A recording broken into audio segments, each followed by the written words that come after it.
Second Vatican Council. This will definitely come up 2022 on your paper, paper 1, section 3. Now, a council. What is it? Don't tell me Wandsworth. A council in the church is a meeting between the Pope and the bishops to make really major important decisions for Catholics. And there was one in 18 something. That was the very first council. Now I know I'm old, but I wasn't around at that time. But the Second Vatican Council was in the 1960s. Remember the 1960s, a time of great change in the world. Everything is getting very modern, technology is moving very fast, and the church wakes up and it says, hang on a minute, we're still in the dark ages. We need to pattern up, we need to make sure that we are up to date so that we can be relevant. We can give relevant, up-to-date teaching to Catholics living in a modern world. So what did they do? Well, the exam board wants you to know about 4 major documents they came up with. They decided they needed to go back to the gospel. What was Jesus really saying 2,000 years ago? And they came up with various decisions. Here are the 4 main documents that the exam board wants you to know. Firstly, they come up with a document called the Sacred Council. This decided that Holy Mass needed to be in the local language rather than Latin, so people can understand what's going on during Holy Mass. 2, the priest should no longer be facing the tabernacle with his back to the people. He should be facing them so they can interact. And thirdly, instead of the priest doing everything, people could now read the Bible at Holy Mass and lead the bidding prayer. So people are no longer spectators at Holy Mass. They take part in it, which is great. Sound a bit chavvy in it. The second document called the Light of Humanity, the Light of Humans. This document decided that everyone, not just the priest, was called to serve people in the world. Jesus is calling all Catholics to serve people in the world. Secondly, the Pope and bishops are not up at the top. They are down with us, okay, with the rest of us, but that they guide us in our faith, okay, without being above us.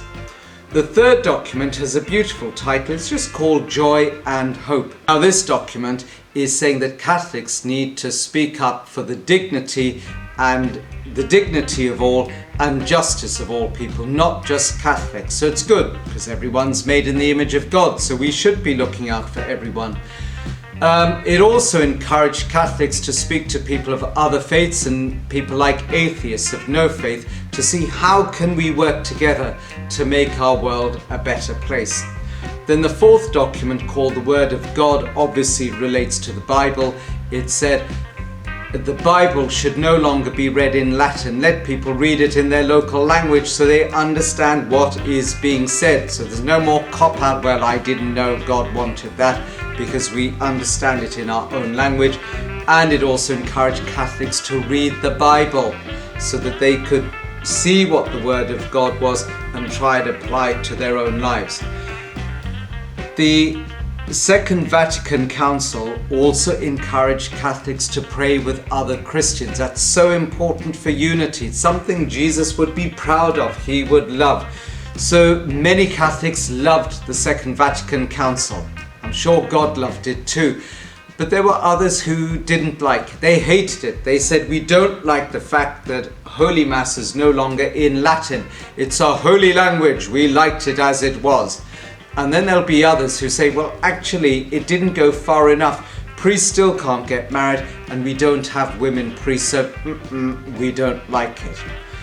What GCSE questions could you get on this? Well, in 2018, there was a 3-mark question, outlined 3 changes that happened because of the Second Vatican Council. Holy Mass in the local language. Looking out for the dignity and justice of all people, no matter whether they're Catholics or not. Encouraging conversation between Catholics and people of other faiths. The belief that all good people could go to heaven, not just Catholics. The priest no longer having his back to the people, but facing them. Another question might be, explain 2 reasons why the Second Vatican Council is important for Catholics. 1, because Holy Mass is in their local language so they can understand it. 2, that they should speak out for the dignity of all people and look out for justice for all. That is good. We're treating everyone with dignity and respect because they're all made in the image of God. Another question, a D-part question, could be the Second Vatican Council brought great change to the Church. Indeed it did, because Holy Mass is now in the local language. You're getting a pattern here. Yep, priest no longer has his back to the people. We as Catholics are encouraged to mix with people of all faiths, to dialogue with them, to speak with them, to try and make the world a better place. Other people say no, didn't bring great change because no women priests can't get married. So difference of opinion. But you've got enough, I think, to be getting on with the Second Vatican Council, so I will leave you there.